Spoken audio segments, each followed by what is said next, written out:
Hey guys, for your independent practice today for comparing data sets, you were supposed to work on questions 2 and 3 from the worksheet. So I'm going to show you kind of how to work through those really quickly.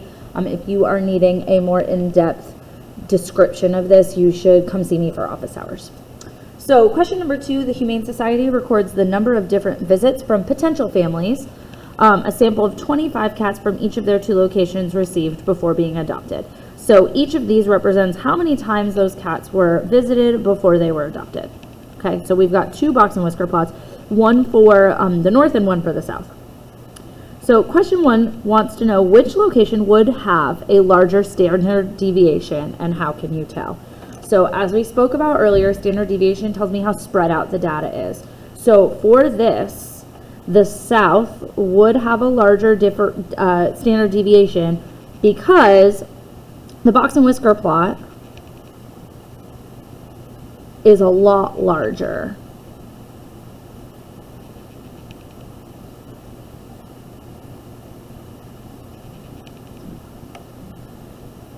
More specifically, it has one very long whisker.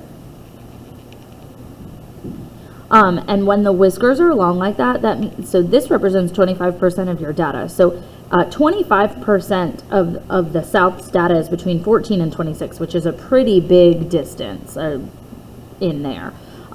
So the South is going to have a much larger standard deviation, whereas the North, because it's so compacted over here, it'll be a lot smaller.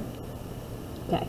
Question number 2, which location had 75% of families visit 6 or more times before adopting? So the 6 is here. And we know that each section of the box and whisker plot represents 25%. So 6 lines up with the north here. And so the north is the one that has 75% of families visiting 6 or more because there's 1, 2, 3 sections of the box and whisker plot above 6 for the north. Question number 2, which location has an IQR of 5? IQR, you remember, IQR is Q3 minus Q1, or how wide your box is. So we already spoke about how Q1 for the north, this is 6.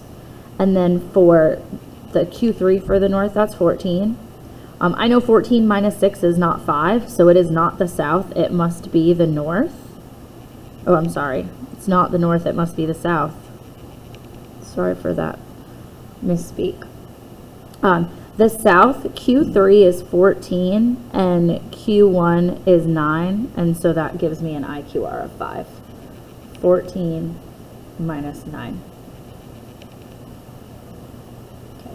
Last question for this set. What percent of families in the north visited 10 times or less before adopting? So we want to find 10 on our box and whisker plot for the north.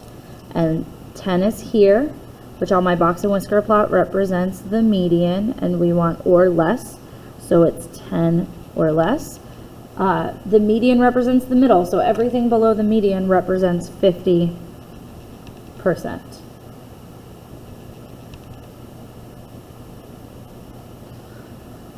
So just to compare these really quick, one of the things we didn't talk about, the South has a lower minimum than the North. However, the North has a much smaller range, meaning the maximum minus the minimum. It would appear that the North has way fewer visits before cats are being adopted than the South does. So these are the sorts of questions that you can expect to see on your test and on the state test. Let's move on to number 3. So Danette and Alfonso work for a computer repair company. They must include the time it takes to complete each repair in their repair logbook. The dot plots show the number of hours each of their last 12 repairs took. We need to calculate the median, mean, IQR, and standard deviation for each data set. That means we're going to have to put these values into our calculator. Every time you see an X, that represents a value in your data set for that number. So when I go to my table to put this in for Danette, I'm going to put 1 in 4 times.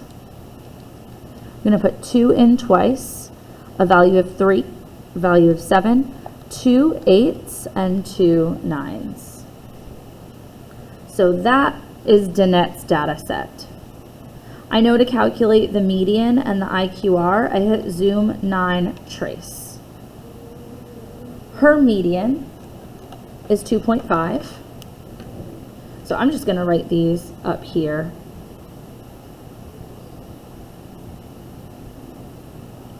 Her IQR is 8 minus 1, which is 7.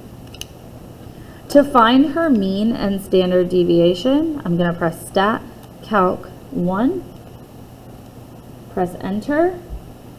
Her mean is 4.3, and her standard deviation is 3.35.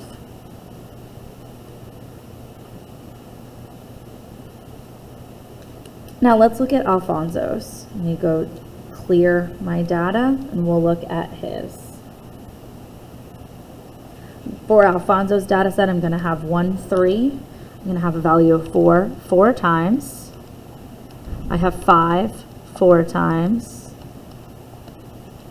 2 6s, and 1 11. So I'm going to do his median and IQR first. So Alfonso has a median of 5. He has an IQR of 5.5 minus 4, which gives me 1.5.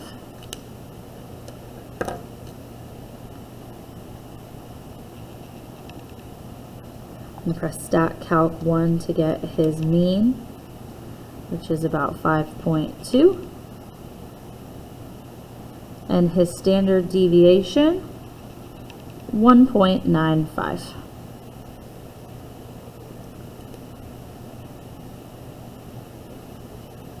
Okay. Question B asks, which measure of center and spread should you use to compare the two data sets and why? If you look at these data sets, you can tell that Danette's is definitely going to be skewed. Her highest value is all the way down here at 1, whereas Alfonso's looks a little bit more symmetric. It's still a little skewed because of this 11 out here. I would definitely, because of the fact that at least one of them are skewed, we are going to want to use median and interquartile range, IQR. And the reason is because if even one of your data sets is skewed, it's better to look at the median and the IQR than it is to look at the average. If you just look for Danette, her median is down here at 2.5, but her average is right here at 4.3. And there aren't any values immediately close to her average. So it doesn't quite give you the same idea or the same information that the median does. Whereas for Alfonso's, his median and his mean are so close together that, and his IQR and his standard deviation are even so close together that that one doesn't make as big of a difference. But for Danette, it makes a huge difference here on which one you use. So we're going to use median and IQR because Danette's times are very skewed. Right, because her data set is skewed to the right, we are going to use median and IQR. Next up is to determine if there are any outliers in the data set. I want to take a moment to give you a little tip on how to do this quickly in your calculator. So if you press second and y equals, it pulls up your stat plot. I want you to select stat plot 1, and then I want you to look at this type right here. It looks like a little box and whisker plot with some dots on it. I want you to select that and then press zoom 9. This is Alfonso's box and whisker plot, but it is now showing you if there is an outlier. If I press trace, I can go over and see that Alfonso has an outlier at 11. So I know that there is at least one outlier for Alfonso. I will have to go back in and put Danette's information back in here to double check.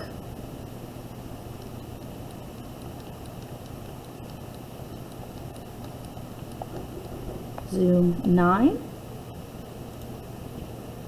So here is Danette's repair time, and you can see there aren't any points on there, so that means that she does not have any outliers. So all we have between our two data sets is Alfonso's outlier at 11. Last question, and this is up to you. Which repair person would you ask to fix your computer if you were in a hurry to have it repaired, and explain why you chose that person? There's not really a right or wrong answer, but I would like for you to make your own decision. And I would like you to email me and tell me which you chose and why based on the data.